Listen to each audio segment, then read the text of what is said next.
आजकल जोड़ों के दर्द की समस्या एक आम समस्या है। अधिकतर महिलाएं घुटनों के दर्द से, हाथ पैरों में जोड़ों के दर्द से, गर्दन में दर्द है, जकड़न है, कमर के दर्द से परेशान हैं। और इस स्थिति में सिर्फ एक विकल्प बचता है कि लगातार दवाइयां खाई जाएं। और आप किसी भी पैथी की दवाई खा रहे हो, सभी पैथी के कुछ ना कुछ साइड इफेक्ट जरूर होते हैं। जैसे एलोपैथिक की बात करें तो इसके काफ़ी साइड इफ़ेक्ट होते हैं। जैसे इनके ज़्यादा सेवन से लीवर पर फर्क पड़ता है, किडनी पर फर्क पड़ता है और पेंक्रियास पर फर्क पड़ता है। अधिकतर मामलों में जो पेन किलर्स लोग यूज करते हैं उसमें शुगर होने के चांसेस बहुत ज़्यादा रहते हैं। अब शुगर के लोगों के लिए एक तरफ तो शुगर की समस्या, दूसरी तरफ दर्द की समस्या। तो एक तरफ शुगर की दवाई खाएंगे, दूसरी तरफ दर्द की दवाई खाएंगे। और पेन किलर खाने से ही जो पैंक्रियाज है उसकी क्रियाशीलता कम हुई है, यानी कि पार्शली डैमेज हुआ है। जब आप लगातार दवाइयाँ खाएंगे, विशेषकर जैसे यूरिक एसिड है, तो यूरिक एसिड में जो लोग पेन किलर का इस्तेमाल करते हैं, यूरिक एसिड एक किडनी का रोग है। जब किडनी ब्लड को पूरी तरह से नहीं छान पाती और यूरिक एसिड ज़्यादा बनता है और वो ब्लड में इकट्ठा होने लगता है, जोड़ों के दर्द की समस्या बनती है। तो जब आप पेन किलर खाते हैं तो किडनी तो पेन किलर से वैसे ही परेशानी में आती है, बीमार होती है, क्रियाशीलता कम होती है, उसकी इफेक्टिव होती है वो। तो यूरिक एसिड कैसे ठीक होगा? तो ये कुछ बातें हैं जो हमें समझनी चाहिए। इसी के संदर्भ में हम आज एक ऐसी दवाई के बारे में बताएंगे आपको जो आयुर्वेदिक प्रिपरेशन से बनी है और एक क्लासिकल दवाई है। उसका नाम है महायोगराज गुगलू। महायोगराज गुगलू जो है कई घटकों से तैयार की जाती है और इसका कोई साइड इफेक्ट नहीं है। ऐसा कुछ सुनने में नहीं आता है या देखने को नहीं मिला कि महायोगराज गुगलू के सेवन से किसी का कोई नुकसान हुआ हो, कोई साइड इफेक्ट हुआ हो। तो आइए शुरू करते हैं और जानते हैं इस एक अनुभूत और अनोखी औषधि के बारे में। नमस्कार, आयुर्वेदिक रूट्स में आपका स्वागत है। दोस्तों, आज हम एक ऐसी औषधि के बारे में बात करेंगे जो जोड़ों के दर्द और वात रोगों की एक सुप्रसिद्ध औषधि है।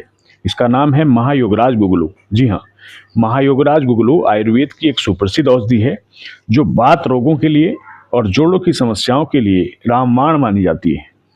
इसके जो मुख्य घटक हैं, इनमें लगभग 30 से अधिक जड़ी बूटियों का मिश्रण होता है और जिनमें प्रमुख जो इंग्रेडिएंट्स हैं उसमें है शुद्ध गुगलू, जो इसका मुख्य आधार का कार्य करता है, यानी कि सबसे ज़्यादा यही मिलाया जाता है। दूसरा त्रिफला, जो आंवला, बेहड़ा और हरड़ का कॉम्बिनेशन है। तीसरा त्रिकुटु चूर्ण, जो सौंठ, मिर्च और पीपली का कॉम्बिनेशन है। और अजवाइन, हींग और जीरा। इसके साथ साथ लौ भस्म, रजत भस्म और बंग भस्म जैसी जो धातुएं हैं, इनकी भस्में इसमें मिलाई जाती हैं, जो स्वास्थ्य लाभ, गठिया और जोड़ों के दर्द या यूरिक एसिड को कम करने के साथ साथ जोड़ों की सूजन को भी दूर करने में सहायक होती हैं, बहुत ज़्यादा मदद करती हैं।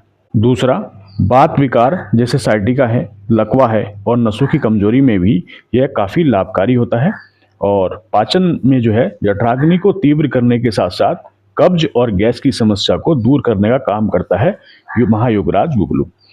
और जो प्रजनन स्वास्थ्य है, महिलाओं से संबंधित जैसे मासिक धर्म की समस्याएं हैं, अनियमितता है और पुरुषों में जो है वात दोष है, इसको सुधारने में काफ़ी मदद करता है। यदि हम इसके सेवन की बात करें कि इसकी कितनी मात्रा हम सेवन कर सकते हैं, तो आमतौर से 1 से 2 टैबलेट, लगभग 250 mg की एक टैबलेट होती है, तो 1 से 2 टैबलेट मतलब मैक्सिमम 500 mg तक हम दिन में 2 बार गुनगुने पानी के साथ या फिर दर्द की स्थिति में, जोड़ों के दर्द की स्थिति में 10 मूलारिष्ट या शहद के साथ लेना बेहतर रहता है। लेकिन इसके सेवन से पहले आप सावधानियों के बारे में भी जान लें, क्योंकि सावधानियां रखना बहुत जरूरी है।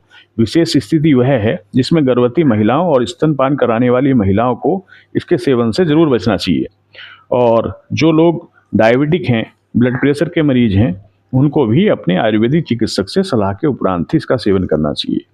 यदि परहेज की बात करूं मैं, तो परहेज के दौरान इसमें तीखा, चटपटा और बासी भोजन और अधिक ठंडी चीज़ों से परहेज करना चाहिए, जैसे केला, दही, छाछ और नींबू, जो खट्टे फल हैं, इत्यादि का।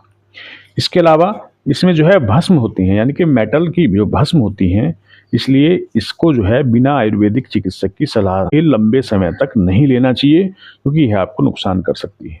वैसे तो कोई साइड इफेक्ट नहीं है, लेकिन फिर भी आपके शरीर की जो संरचना है, जो आपकी रोग की जो स्थिति है, वह आपके डॉक्टर को ज़्यादा पता होती है, क्योंकि आप के वो सामने होते हैं और वो ज़्यादा उसको जो है रिकॉग्नाइज कर सकते हैं कि आपको दिक्कत क्या है। उसी स्थिति में आप इसको लें। दोस्तों, यदि यह जानकारी आपको उपयोगी लगी तो आप इसको आगे बढ़ाएं, शेयर करें और हमारे साथ जुड़ने के लिए आयुर्वेदिक रूट्स चैनल को सब्सक्राइब करें, हमें फॉलो करें और लाइक जरूर करें।